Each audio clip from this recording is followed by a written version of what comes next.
Welcome to the Five Stack. My name is Dean. Sorry, I'm just busily looking. Is that even a word? Busily? Is it Busy? is a I'm just word?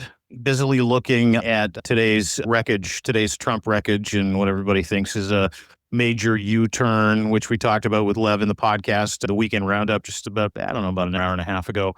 But busy weekend, lots to get to today. We've got five stories, is what we do here. We feed five of the most important stories democracy lovers in Canada and the United States need to know about. Of course, we're in Canada. We've got a straight pipe into the United States. The majority of the subscribers here with narrative.org and, of course, deanblundell.substack.com are American, who are starved for information, because if today you were to believe one story and you're in the United States of America consuming mainstream media, whether it's MSNBC, CNN, you probably think that Donald Trump is in the process of saving Ukraine today, which isn't necessarily the truth. And you might be thinking that MAGA is just fine, which also isn't necessarily the truth. And we're going to talk about that and the missing piece, which Zev has been so dogged about in this entire dance and choreography with Putin and Trump and the Trump regime, which is crypto. So welcome to the Five Stack. My name is Dean. That is my friend Zev from narrative.org. Where do you want to start today, my friend? Let's begin with the big news around Ukraine. And it could be that Donald Trump is actually saving Ukraine. After months of calling Zelensky a con man in a sweater and freezing all aid, Trump has executed a stunning reversal, announcing massive NATO arms packages for Ukraine, with European allies footing the bill for the Patriot missiles and other ammunition that will be supplied to the Ukrainians. This political whiplash, if you will, comes as Trump's approval rating craters to the lowest point since taking office. But of course, the background of all of this is the continuing saga of Epstein and the continuing reluctance by the Russians to negotiate a proper deal with the Ukrainians. What do you make of this, Dean? It is, like most things, not what it seems on its face. I think if you were to read headlines from CNN, you can go and read about it on a couple of different Substacks if you want the actual truth. deanblundell.substack.com and, of course, Lev Parnas at substack.com, where, the intentions of one Donald Trump really haven't changed, but the perception war has, because he's in deep, deep denial and deep shit with his own base over the covering and the cover up around the Epstein files, which has gone nuclear. And we'll get to some of that in just a minute. But what was announced today with Mark Rutte, who is the Secretary General of NATO in the Oval Office, was that Donald Trump now believes that Putin has been jerking him around. So in his infinite fucking war wisdom and his terrible and incredible at the same time foreign policy, which he seems to like to conduct on Truth Social, he is giving Russia 50 days to get their shit together, which is a nice reprieve to restock, refuel, and recruit, if you will, or conscript. And he's also agreed to sell equipment, not give Ukraine. And this is a very important caveat here. Not give Ukraine Patriot missiles, not give Ukraine defense capability, but to sell U.S. arms and these Patriot missile systems to specific NATO countries at full pop, maybe more, turning NATO into his own professional and serviceable arms laundromat, weapons laundromat. But he is also vacillating, saying, yeah, we're just going to have a look, and we're going to Pete Hegseth. I'm going to put Pete Hegseth in charge of coming up with the list of things that Ukraine needs. This is the same gentleman who, if you were to believe reports, stopped Ukraine from accessing weapons which were already in Poland and stopped the shipment of weapons into Ukraine, not once, not twice, not three times, but four times over the past several months since Trump has ascended to the Oval Office. What do I make of it? It is not a 180. I think policy analysts would tell you the same thing. Just finished going over the whole thing with Lev, which will be out in a few minutes as well. That Substack Live, that this is, again, more distraction. This is to distract you from the Epstein files. This is to distract you and to distract his MAGA base from the Epstein files. This is, hey, listen, my polling numbers, my approval rating is in the shit. So I need a win here, because between kettling Americans with ICE raids to allowing the people of Ukraine to die to the pure theft, and now, of course, what we see with the Epstein files, Donald Trump was in desperate need of a little goodwill. And whether or not this is some kind of choreographed song and dance, what's behind this, but this was not him just giving weapons to Ukraine. And that needs to be very much front and center in the conversation about what happened today. You're not saying he's just buying time for Putin, are you? Yeah, a little bit. Yeah. You are saying that. I thought you were saying that, because it does appear that he's doing the same thing he's done before. Every time there's a little twist in this tale of Ukraine versus Russia. Yeah. There's another delay, and Putin takes advantage of it. He steps right into it. He spends a few weeks promising some things, and then never happens. It does not take 50 days to come up with a deal here. The deal's kind of, already done. They already know what this is going to end up. If they end up agreeing to something, they know what it's going to look like. It's going to look like Ukraine keeps most of the country, and that Russia keeps some of the territory that they've already been able to get. Now, of course, that's not what Ukraine wants, but that's basically the deal that's going to come out of this at the end of the day, if there is a deal. Otherwise, there's no deal. If Russia's saying, hey, we want everything, there's no deal. And if Ukraine says we want everything, it's probably no deal, but maybe there is, but I doubt it. So the only thing that can be done in that case is a fight till the very end, in which case we don't need 50 days to figure this out. We can figure that out in about 2 hours. And I bet you Donald Trump knows this.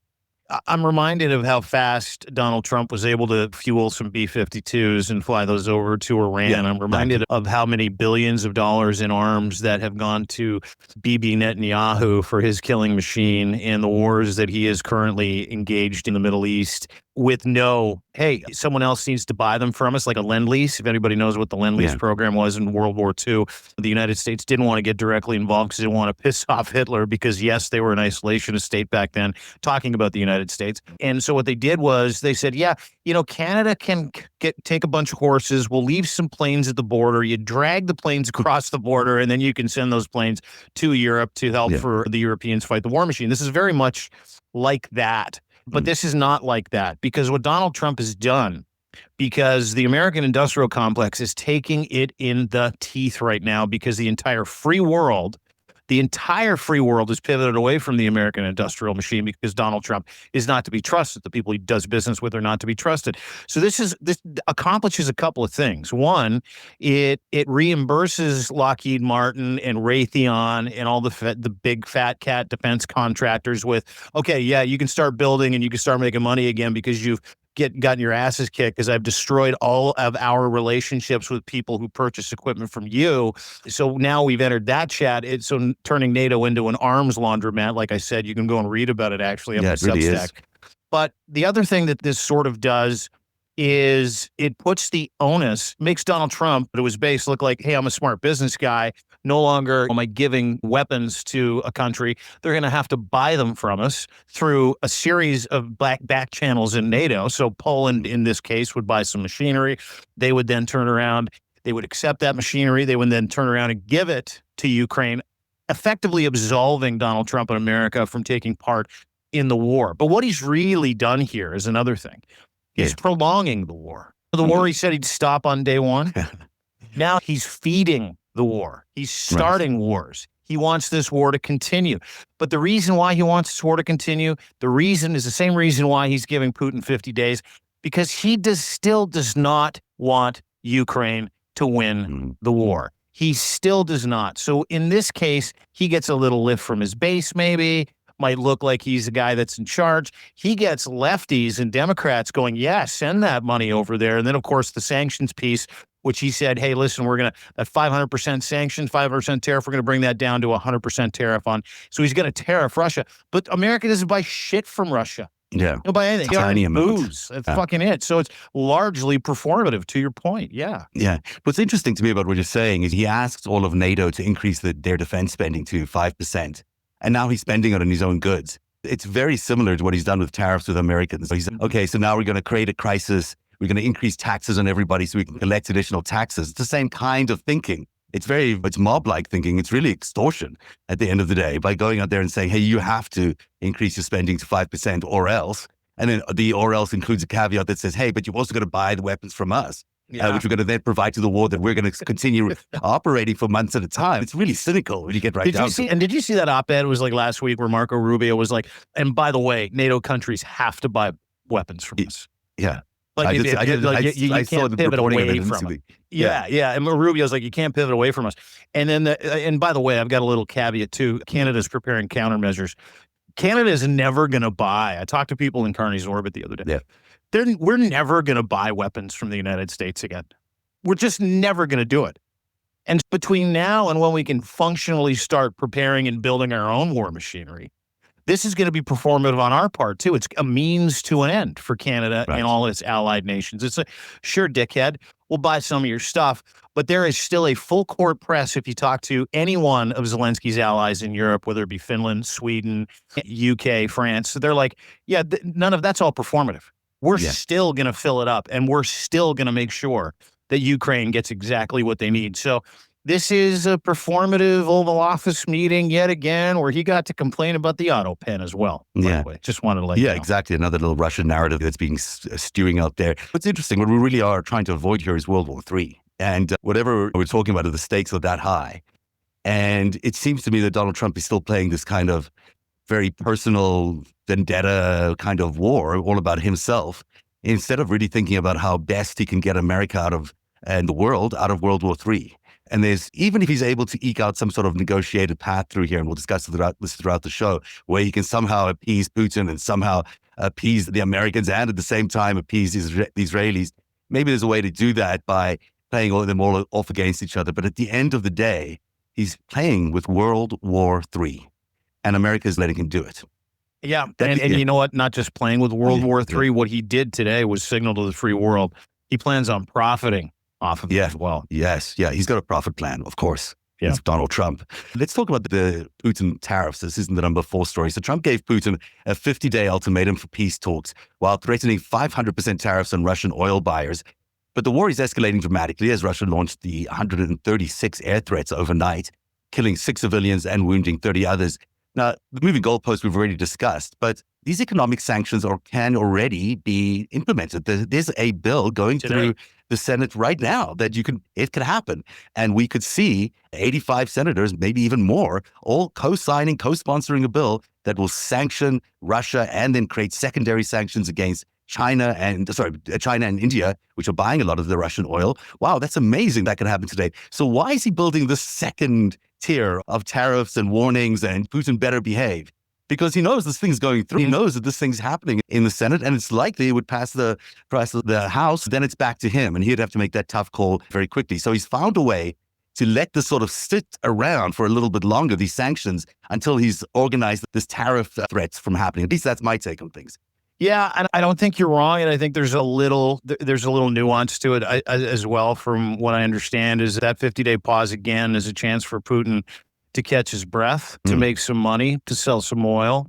I think that's also part of it. But I think, much like Donald Trump, he is always trying to figure out a way to change his bet. And he is still busy choreographing what's going on with Putin behind the scenes. And don't question, the other day he was asked in that weird cabinet presser about Putin, and Putin's, and I don't give Donald Trump any credit. I think it was just a moment of clarity because of his dementia. He's all telling the truth. I might as well. Yeah. I'm crazy. I'm not even really here. So here you go. And Putin calls me and he says all these nice things, and I'm coming to realize it's all bullshit. Right. And so, again, I don't know if, because you can't believe a fucking word this guy says. I don't know if that's part of the choreography of this whole thing, or if indeed Donald Trump's, maybe. But to your point, sanctions could start this afternoon. Like, what time is it right now? It's 3:00. If he decided he could emergency order that shit, like he's emergency ordering people of color to go to fucking concentration camps in Florida. If he really wanted, he could have weapons in Ukraine tonight. Yeah. You don't understand the amount of munitions that the United States owns that are currently overseas in different European countries. You don't understand. And so it would be that easy. So to lay this out, I'm going to give Putin 50 days. That's just a 50-day fucking pause for Vladimir Putin to catch his breath, go make some bread, pep up his troops, and send them back in there, crutches and bandages and all, going, let's go. That's really it. But the other part of this is that everything that you just said could be done immediately because he has that much power, and he still refuses to do it. Exactly. And the thing is, this 50 days is just unnecessary, as I said earlier on. It's just, if Putin really wants to end the war, if he's ready to end the war, he'd end the war today as well. They can have one phone call and he can say, okay, I'm out. If they said, hey, the tariffs are being introduced this week, and the sanctions are being introduced this week, make up your mind by the Friday, he'd make up his mind by Friday. Why does he need 50 days? It's a ludicrous amount of time to offer somebody who's prosecuting this aggressive war against the civilians in Ukraine and killing people nightly in Ukraine and sending in these ever-growing number of to give them missile 2 threats. more fucking months Why? on top of Why? 3 fucking years, on top of 700 drones and missiles a couple of days ago, 600 a few days before that. Like, that is just fucking, like, you want red herrings? Today was a fucking red herring. Absolutely. And the poor people of Ukraine who are, maybe they'll get these weapons, maybe they won't. It's, who knows? It's with Pete Hegseth in charge. Anything could happen. Really, they may get nothing. I might actually start selling some munitions on Facebook Marketplace if I know Pete Hegseth. He might. He needs the money. So this 50-day thing is unconscionable, and it's not real. It's just a window dressing, and Putin understands tough talk. If this was really Trump getting tough with Putin, he'd be getting tough with Putin by saying, "This week, buddy, we can make up our minds this week, and we will start this week." He does not need this period of time, but he thinks. Well, he does if he doesn't want to actually solve the problem. He needs this time if he wants to prolong the problem, and that's his whole intention, unfortunately. Yeah, and that's all because our number 3 story. Trump's desperate because he really wants Epstein and the whole Epstein campaign to be dropped. Stop talking about Epstein. Was maybe the greatest truth social tweet I've ever seen. He said I've seen it 60 times in one tweet, but stop talking about him. Just stop it. Please, for the love of God, you're fucking sidetracking the movement here. Yeah. We need to stay in power forever. Stop talking about the movement. And listen, it's not going anywhere, to your point. Sorry to interrupt. No, it's not going anywhere. The sick part about it is you've got Ukrainian lives being held as collateral, really, while Epstein, it becomes the thing to save Donald Trump's reputation. You've got Ukrainians in the firing line, basically. And the Russians are loving this campaign. They've got a very well executed, and they are throwing everything out there. I can't believe some of these headlines. I am double and triple vetting every single thing I'm seeing about Epstein right now, because you just don't know where it's coming from. You don't know if it's true. You don't know the veracity of it, but you certainly know the intentions of the people that are putting it out there, at least from the Tucker Carlson side and all these other stuff. It's been a long time, so I can say I agreed with Tucker Carlson and his reporting, that my reporting actually matched Tucker Carlson's reporting about Israel. It was like, what? A broken clock, dude. Yeah. How did this happen? This Epstein thing is so cynical, and it's putting it's all about him. It's just all about him. He doesn't care who dies. He doesn't care how many people die in Ukraine. He doesn't care about how many people have to sleep in bunkers every night or shelters and avoid these airstrikes. And it's just all about, can he survive reputation? Yeah, they're means to an end for him. Yeah. So that to me is disgusting. But what is your take on the Epstein thing? I've certainly had a lot to say about it in the last few days, but I want to hear yours. There's a couple things, and I think if you weren't paying attention, it's the only thing we should be paying attention to, because it's the only thing that it has the capability of bringing Donald Trump and the Trump regime and MAGA to its knees. Because you had, is it Benny? What's the guy's name? Jack Benny? What's Johnson? Benny Johnson. Benny Johnson. Yeah, Benny Johnson. That guy. Yeah. He's lost it. He's, I can't believe this is happening. I get. Yeah. By the way, Lord on the Russian payroll, remember, he was on the Russian payroll because of that organization. Tenant Media. Tim Pool. He lost Cat Turd. He lost Cat Turd the other day. He lost Marjorie Taylor Greene. All on the Russian payroll. Bolbert has been suspiciously quiet, which is interesting, because she's never shut her fucking mouth once. And it is not a 12-alarm blaze. According to White House insiders, Donald Trump is losing his fucking mind over this. Yeah. And for one reason and one reason only. He really doesn't care that there are pictures of him with a stain on the front of his pants and topless young ladies out there. He doesn't care.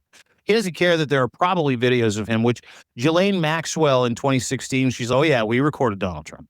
Oh yeah, we got that. He doesn't care about that.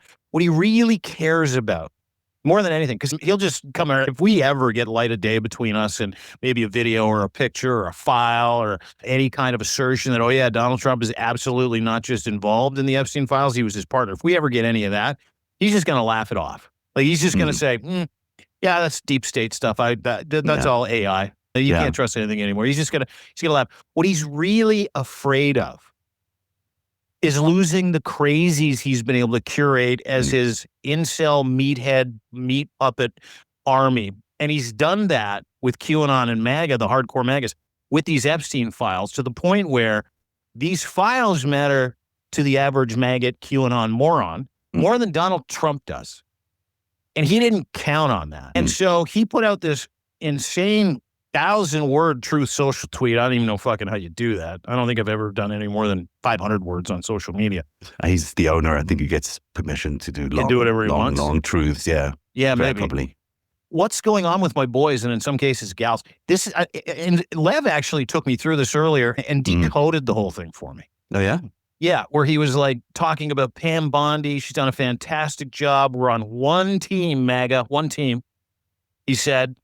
And I don't like what's happening. So he's admonishing his cult members that he's ginned up with over 30,000 lies in 10 years and this desperate sense of urgency to stop child trafficking, by the way. We have the perfect administration, the talk of the world. Selfish people are trying to hurt it all over a guy who never dies, Jeffrey Epstein. For years, it's Epstein over. That's interesting. Yeah, never dies. You think about that. And then now you got the cult line. going. The cult's all out there going, Yeah. I told you he's alive. Like, he's dead, trust me. For years, it's Epstein over and over again, Obama. And then this is the fucking crazy part. Not only did he say that these files never existed in the first place when he had Bondi put out that ridiculous DOJ memo, he's now saying, why are we giving publicity to files written by Obama, Crooked Hillary, Comey, and Brennan? So he's now admitting that the files exist, and he's now blaming the previous administration and all the people that he's litigating against, like Comey, Brennan, for no reason other than the fact I thought he was going to hates them. release the files. That was the promise. I know. He said, but now he's saying that he went, I'm releasing the files. No problem. I'll release them. Gets in office. They put out these binders. Everybody gets panned because it's all publicly available information. There's no information in it. And then when Elon Musk comes to town and goes, fuck this guy, I'm going to release the Epstein files. You're in the Epstein files. The Epstein files no longer exist the day Netanyahu comes to town. And it's just unbelievable to me. And then it's all peace in the Middle East. And he's, okay, MAGA, chill out. By the way, the files exist, and it was Obama that did it. Like, so we can't release it. It's because it's Obama. You didn't know Obama did it? You should be able to release it. If someone else did it, you should be able to release it. The whole point was that Obama did it. Obama and Hillary and Comey and Brennan belong to the deep state. Isn't that the whole fucking point? That was the point. And he has the files and he wants to release them, but he won't release them now. So he goes on with Russia, intelligence, laptop from hell, all triggers for MAGA, right? All triggers for MAGA. They created the fake Epstein files, just like they created the fake Clinton dossier. If there was anything that could have hurt the MAGA movement, why didn't they use it? It goes on and on. And then he signals to his base by telling everybody in his base, hey, listen, what you have to do is you have to, and I have to, start looking into the election rigging of 2020. You have to. And that's what Pam Bondi's here for. That's why she exists. Don't worry about a thing. Everything's going to be fine. Just help me get out of trouble. That was this whole fucking thing. That was this thing. We lost Zev. I'm just going to keep vamping. So when we sit here and we talk about what he's trying to accomplish, he's trying to accomplish nothing. All he's trying to do is distract you from the fact that he is definitely, without question, in the Epstein files. You know it. I know it. Everybody else knows it. So don't believe it. Don't believe anything he says. You can't. He's a liar. Like he said, he was going to help Ukraine. That's not a package to help Ukraine. That's a package for Ukraine to say, hey, this still isn't a package. And that's what Ukraine said today. And everybody believes him because mainstream media is parroting this fake deal. Mainstream media is talking about nothing other than the Epstein files now. At least they should. What a crying shame. As someone that sits in Canada, just a quick aside, I'm going to try and get Zev back. As someone that lives in Canada, I can truthfully tell you that we have a prime minister here who tells us the truth, the unvarnished truth, the kind of truth that you can't get anywhere else. You get it from the prime minister. You haven't been told the truth once.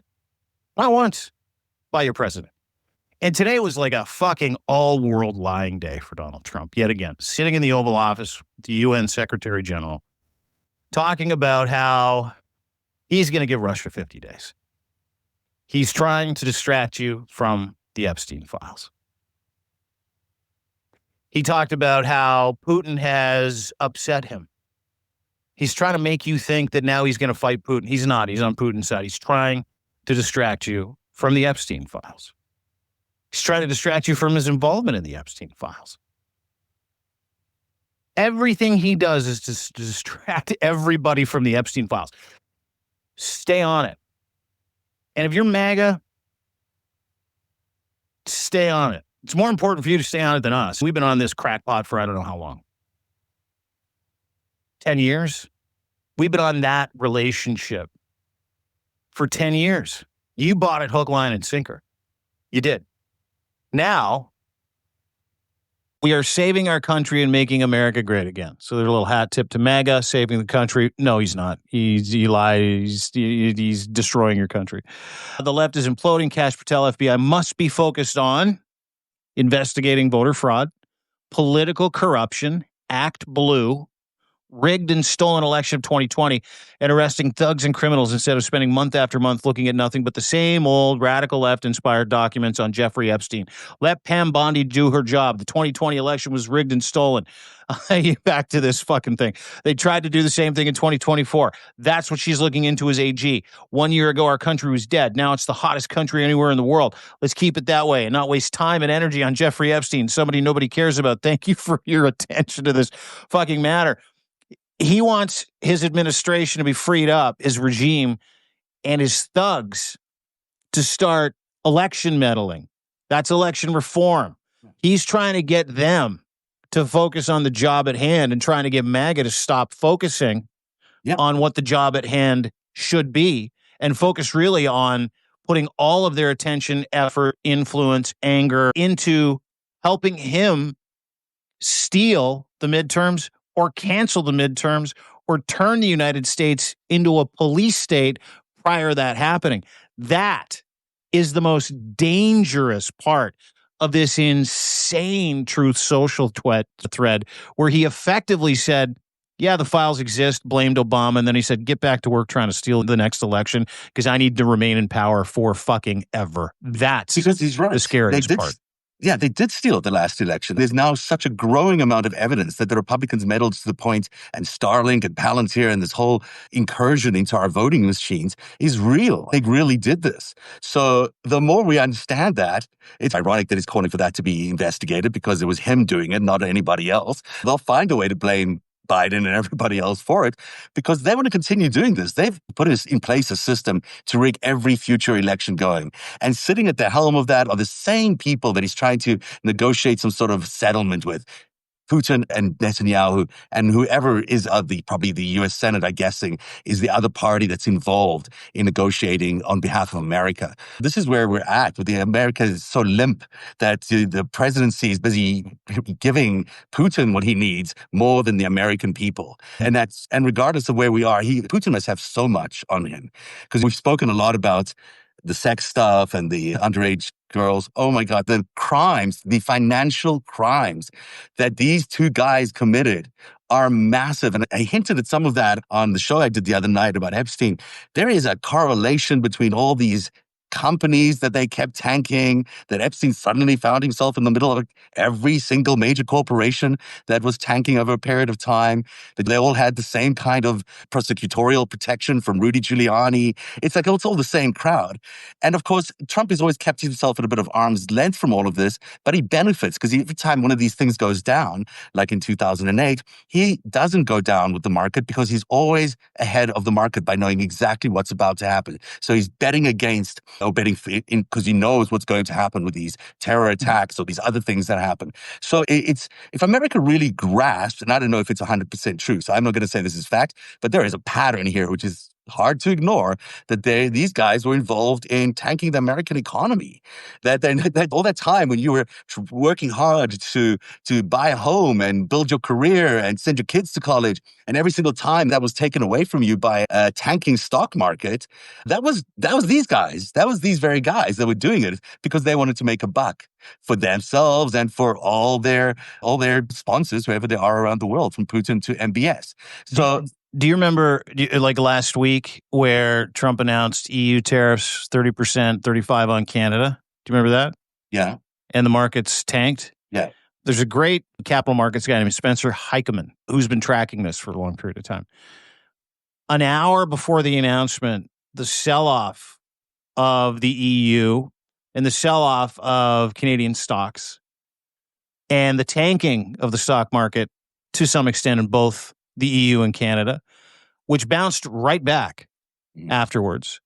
Someone had to fucking know. It is the same playbook every single time he announces a tariff. This is what these guys short a have done. currency, make $1 billion, and then bring it right back up. I was just kidding. Taco Trump is Taco Trump, but it is strategic Taco Trump to enrich himself and his friends, and it happens every single fucking time. They've been doing this since the 1980s. This is their pattern. This is what they do in order to stay so damn rich against all odds. They never lose money. They always find a way to concoct some event that they can profit from. And we've seen it happen with Donald Trump in the Plaza Hotel purchase. We've seen it happen with Jeffrey Epstein during the Hoffenberg Towers event with the Towers International collapse that Epstein was part of it. I have a really great insight into what happened because of Hoffenberg and this years-long relationship I've had with him as a source when he was still alive. It is not it's clear to me, and I've spent many hours here talking to Hoffenberg about this, that Epstein was there to do exactly this, to crime inside that company. So it came down to a collapse. Now, we don't have evidence that he's done this in every company that he's been in, but there have been collapses at every company that he's been in. That there's a sense that maybe he operates as this. And if that's the case, and Donald Trump is according to Michael Wolff's release of these tapes, I don't know if they're true or not, that they're his best friend for so many decades. Did you watch the recent interview? It was a Substack Live with Michael Wolff. He was on with a couple of guys, and he's, hey, listen, I've seen some pictures. Like Jeffrey Epstein showed me pictures. And one of the pictures was Donald Trump with a stain on his pants and topless, very young girls pointing at the stain of his pants standing next to Jeffrey Epstein. You can see that part. I saw there was a new video deposition out from the supposed 13-year-old girl who was assaulted by Trump. Yep. And it's a very striking deposition. I don't know. I can't speak to its veracity, but it seems like it's the thing that people are referring to here. There's a lot of evidence about what he did with girls. And I think that's not even the worst of it. The worst of it is that he repeatedly tanked the American economy. I think those are both really bad. And to your point, tanking the American economy, tanking Raytheon stock prices. As of today, Raytheon's up 3% on the day. You know what's up? What? Crypto is up. And so this is the saving grace that Donald Trump is aiming for, in my opinion. He knows that at the end of this road, if crypto becomes deregulated or regulated, depends on how you understand the regulation process in America, then he gets a huge $7 billion paycheck, but so does Vladimir Putin, and so do the Chinese, so do all these people who backed crypto. And isn't it sweet that Bitcoin smashed through 120,000 to all new time peaks, while Ethereum topped 3,000 as institutional money flowed back into digital assets during crypto week. This is the week in Congress where 3 major regulatory bills are under review, including the Genius Act, the Stablecoin Regulation, and the Clarity Act for regulatory clarity, whatever that might mean, and the Anti-CBDC Surveillance Act, banning retail central bank digital currencies. XRP surged over 5%, with analysts expecting double-digit swings as Trump's crypto-friendly policies fuel the latest bubble. This is it for him. This is the game, I believe. At the end of the day, if he can get that paycheck, that $7.5 billion paycheck, Scooby-Doo for him. And he will walk away from the presidency. He'll have given Putin what he wants. He'll find some sort of end to the war because it'll be boon time, really, for Russians and Chinese who'll be mining a lot of this crypto. And screw the U.S. economy, screw the U.S. dollar in the process, screw the U.S. voter, screw democracy in the process. Donald Trump gets rich again off another crisis. And that's where the problem with all of this is. There's a tendency to want to let Donald Trump find a way out of this as the U.S. president that's going to appease everybody. But it sucks. It's going to suck at the end of the day because the American people are going to suffer. And this gold standard, which has been the U.S. dollar throughout the world, is going to maybe not be there anymore, which is a huge hit to America. Yeah, destroying the dollar is paramount to any dictator. Yeah. Destroying the economy of the country, giving people absolutely nothing so they're 100% dependent on you is super important. You add the crypto Bitcoin piece here, where Donald Trump is literally sitting on 7.8, some say more now, maybe $8 to $9 billion in crypto holdings due to the jump in Bitcoin and crypto cost prices with these 3 bills that are going through that will legitimize Donald Trump's payoff of $9 billion for being allowed to destroy the United States economy on behalf of other world governments that have engaged in purchasing digital tokens, digital coins, and digital currency to evade criminal prosecution for destroying the fucking free world. It's pretty simple, right? That's as treasonous and seditious as it gets. Is you've got a gentleman trying to help other people, not a gentleman. You've got a felon sexually assaulting vile president of the United States who is only ever interested in one thing and one thing only. How can I get paid for doing absolutely fucking nothing? And stay out of jail. Yeah. And stay out of jail in the process, yeah. And the same thing with Elon Musk. The same things apply to Elon Musk because he's sitting on a bunch of crypto as well. So as you watch this fight go on about Epstein and Russia and Ukraine, it's all part of the same thing. And it's really about making crypto succeed as a currency. And what's just appalling about this is they don't care that it's going to be World War III. They don't care that freedoms and the love of freedoms are going to be destroyed forever. Like the progress we've made as humanity in the last 250 years is just going to disappear and we'll all become digital serfs. So dude, and that underscores the importance of this police state. What ICE is funded, ICE gets more money than the Russian government gives their military. ICE is the most well-funded paramilitary organization, police force in the fucking world. The revolt that you're going to see, the revolution that you're going to see if he's able to destroy the Fed and use crypto or Bitcoin as the reserve while everybody else goes fucking broke because the dollar will be worth nothing. And how important is going to bankrupt everybody? How important is it going to be to have a secret police force that quells the uprising? Yeah, that's exactly what it's there for. And you know what? Even better, it's a concentration camp based on the Uyghur model that the Chinese use to keep their population under control that they've exported through Eric Prince into America. That's the really the really gross part of this thing is that it's the Chinese concentration camp model that they're exporting. And this is what they have in store for America. This is Trump's vision of America. It's very dark and dystopian, and it in fact is all based on him. So if we have Democrats supporting this crypto legislation, which they seem to have gone out of their way to do, which is it makes me mad, really, because I don't understand it. They know the game. They see the game.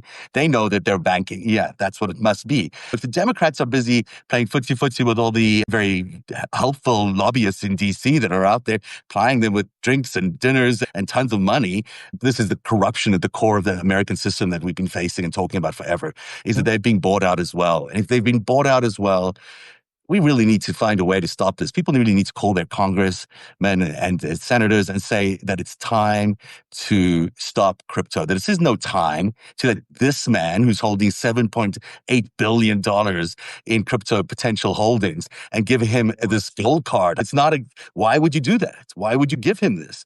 He's not doing anything good for us at all, but you're rewarding a criminal act that could destroy America. Yeah. Why would the Democrats vote to approve the nomination of Kash Patel as the FBI agent? Why? There's a video that Grumpy Chinese Man is his name. He's on Substack. I don't know if you've seen it, where he compared China to the United States, having lived in both, came to the United States.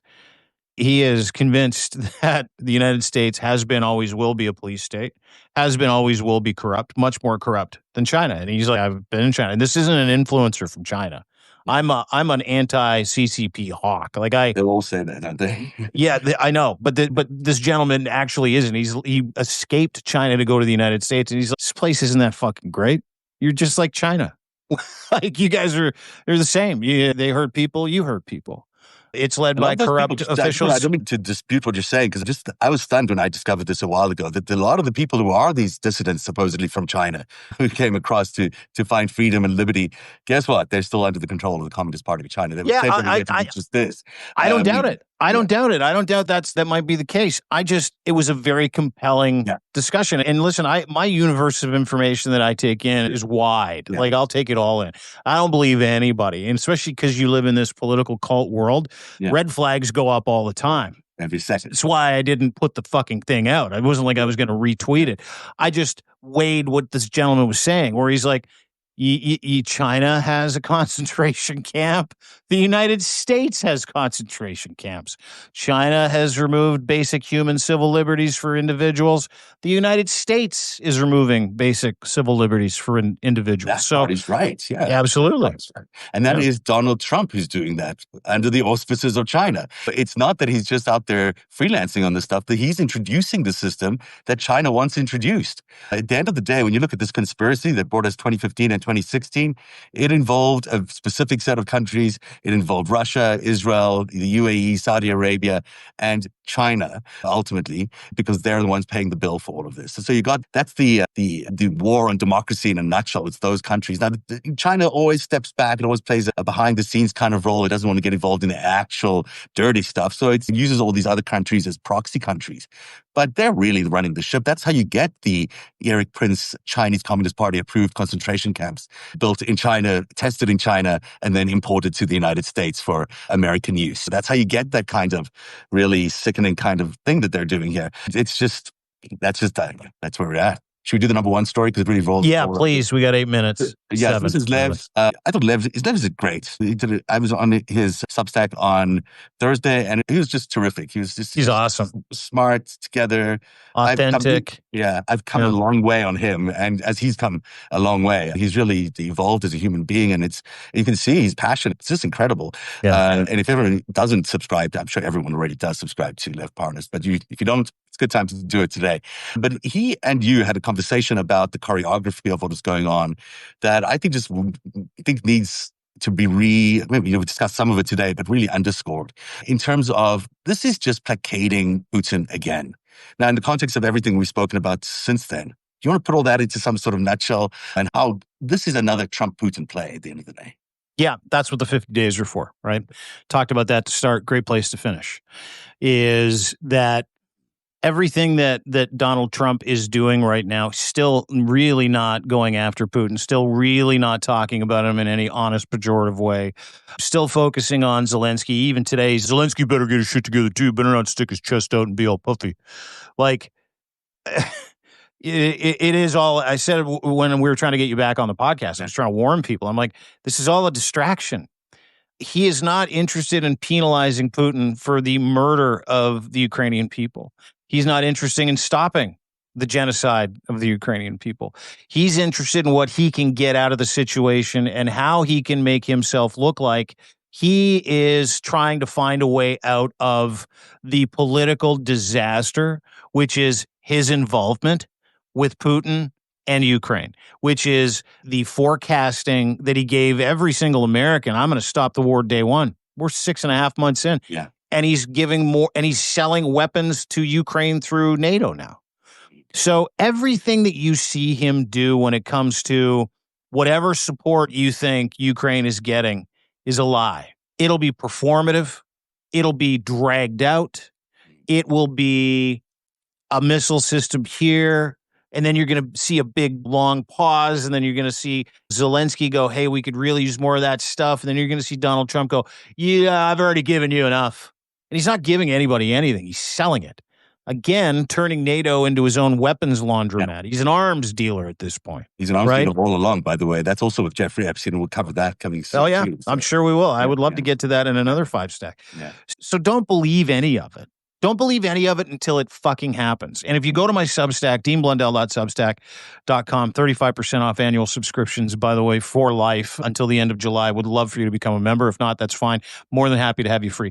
But if you go there and you check it out, every single portion of what he has said is sanctions against Russia, what he said is, an arms package for Ukraine, what he says is working with NATO, every single portion has a caveat.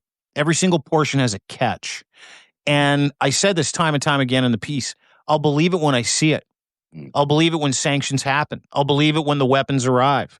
I'll believe it when Ukraine has the ability to defend itself. But push that aside for a second, okay? Push what happened today aside. The European Union, Canada, its allies, Ukraine's real allies, democracy-aligned countries that are pouring effort into Ukraine right now to protect Ukraine and the world from Putin's push across Europe. They decide.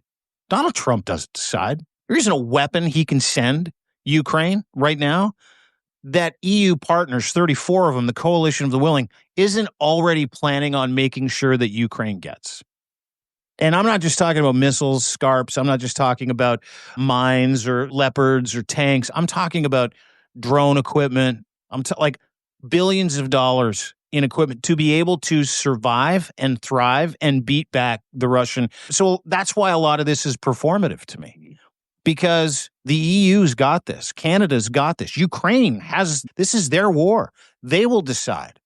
So anything the United, apparently when you talk to people in Ukraine, they don't count on Donald Trump for anything. Nobody there is going, hey, we're celebrating, because he's such a fucking liar and he's let them down, and he's allowed the genocide of the Ukrainian people not just to continue, but to increase at a rate of 10 times what it was prior to him coming into the office.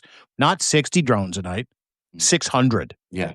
Not On 70 civilians. drones a night, 700. In civilians. Not 5 ballistic missiles, 50. Yeah. So don't believe anything that comes out of that man's mouth. Believe truth tellers like us, believe the Ukrainian people, believe Zelensky, and believe the EU and its allies at the moment, because that's where you're going to get the truth. Today was just a performance. That is a brilliant way to end the show, but also to remind people that the squandering is our futures and our freedoms and every progress we've made in the last 250 years. When you think about all the successes that liberal democracy has provided the world in the last, even in the last 80 years, when you think about how far we've come in human rights, in workers' rights, in LGBTQ rights, in women's rights, in voters' rights, in black rights, you just name it. There's so much that we've gained. And they are willingly squandering all of this away because they don't believe in this, obviously. They're racist and whatever. This is not their world and they will never believe in it. But they will squander that in our heartbeat in order to give in to these warmongering, war machine people who want to start World War III. They are just happy to do that. All if they can get a check at the end of the day that's going to give them a $7.8 billion empire. And finally, Donald Trump could be the man that he's always wanted to be, that can only be defined by the amount of money that he has in a bank account. Then it starts with a B, and that makes him one of the guys, because that's really who Donald Trump wants to be. Do you remember when he called, I think it was a Vanity Fair reporter back in 1988 or 89, and he pretended to be John Barron? Donald Trump's publicist, John Barron. He's like, yeah, I just wanted to talk to you about, I talked to Lev about this. I just want to tell you that Donald Trump's the best. And the reporter's like, you sound suspiciously like Donald Trump. And he's like, nope, I'm John Barron. I'm John Barron, and Donald Trump's a billionaire. And he's like, are you sure this isn't Donald Trump? Yeah, it's not Donald Trump. It's John Barron. Trump's a billionaire. He's the best. Bye. Boom. Hung that. That's fantastic. But it is. This is so that's all he cares about. Yeah. It's it. He just wants to be the richest guy in the room, or at least one of the richest guys in the room, because he's always felt less than, because he's not one of the richest guys in the room, and he's done nothing else in humanity and his life to suggest that he's even a decent human being in any way whatsoever.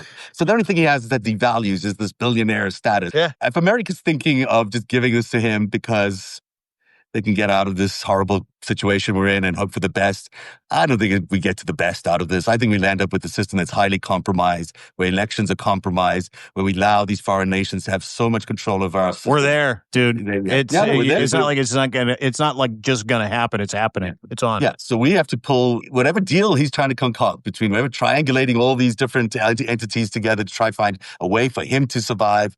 We need to push back against that. And it starts with your Congress people. Make sure that crypto doesn't become a reality. Of course, it's going to pass this week, and you name it. But at least we can bring some real light to this, and people should be talking about crypto a lot more and how it's affecting the Ukrainian people, world peace in general, and Americans all the time. That is the 5 Stack for today. We'll see you again tomorrow. Dean, everyone should go to deanbandel.substack.com. A lot of the stories. Everybody should, yeah. Everyone should. Cool. And everyone does, really. It's not even that they should. You're so popular. Aren't you in the, what are you, like the top 2 or 3 or 4, I don't know, culture guys on Substack? Something like that, yeah, but it's okay. I don't care. I don't check. You know what? I used to be one of those like stats guys, and then I learned a valuable lesson over 7 years on Twitter and YouTube. None of those things fucking matter. No. What matters is, can you repeat the consistent effort that you put forward to educate, entertain? Can you do that? And no matter where I am on a chart, I'm just grateful Grateful to have so many people that spend time with us, trust you, trust me with their ears, their eyes, their minds, their hearts, their souls, and with information. We live in a time where disinformation, misinformation are literally fucking plagues. You're seeing that right now with MAGA implode. Those people bought it all for years, made it their identity, made it their religion, made it their fucking religion. And now they're like, oh, did I get fucked? Yeah. Oh, yeah, you totally did. You totally did. I told a story about a relative of mine who's like, pretty sure I was in a cult. I'm like, yeah, you were. So the fact that you allow us to ferry you through this stuff and give you a little hope, also tell you the truth, have a little fun doing it, means so much to all of us, especially myself, guys like Lev, Zev, everybody that we do lives with. We come together so that we can inform you. And if you go and join our Substack, whether you're a free or paid subscriber, annual subscriptions 35% off, lifetime never go up, price will always remain the same. It's $50 or something like that. It turns out to like 0.9 cents a post. If you're really into it, and you can trust us, and you can verify what we're saying to be true or not. And the work that Zev's done and how he's bringing this whole thing full circle, connecting dots that he's been working on, that he's been vilified for by the Trump regime, the Musk regime over the past little while. You're being vindicated. So go and subscribe to his narrative.org as well. We're just grateful to be part of your lives, no matter what happens. I got to stop you for a second. I know you want to wrap this up and leave, and that's this great moment, but I'm going to just press this. It is remarkable that a Canadian broadcaster who's had a interesting career anyhow in Canada is in the top 5 culture Substack. And I know you don't pay that much attention to the charts, but it is remarkable that you've achieved that achievement. And it speaks a lot to you and your character, your ability to persevere through also really tough times. You've certainly faced a lot of criticism and wrong criticism, but you've come through it and you've survived and you are thriving now in what has been the holy grail for Canadian broadcasters to succeed in America. I think that was our first conversation we ever had, was you was like, hey, Zev, I'm really impressed that you had succeeded in America. You are succeeding in America as a Canadian broadcaster, and it's because you're so darn good. It's not because, of any of the other stuff you've got great attributes, millions, but you're so darn good at distilling this and explaining this to people and reporting the news that everyone needs. I'll just say it again, deanbandel.substack.com. Everyone should check it out. Thank you. And again, I'm just, thank you, grateful. And we'll always be grateful. We're not going anywhere. I take this responsibility very seriously. And thank you, because none of that matters unless people are here, right? Thank you for being here. And thank you for trusting us, specifically America. It's difficult for Canadians to be able to penetrate that ecosystem, but we love Americans. I've said this time and time again. We don't like your president. We don't like the regime, but we're not leaving you at the altar because of him. We're not going to abandon you. That means everything to me. And authenticity always wins in content. It always wins. Nothing performative here. We're going to try to continue to tell the truth and connect Americans with Canadians and let you know that we still love you. So thank you. I appreciate that, Zev. That's awesome. And that's the 5 Stack today. I am Canadian, just in case anyone was asking there on the chat. We'll see you again tomorrow. Cheers, Dean. Have a great afternoon. And thanks to everybody for checking in today. We really appreciate you being here. Bye, all. Bye.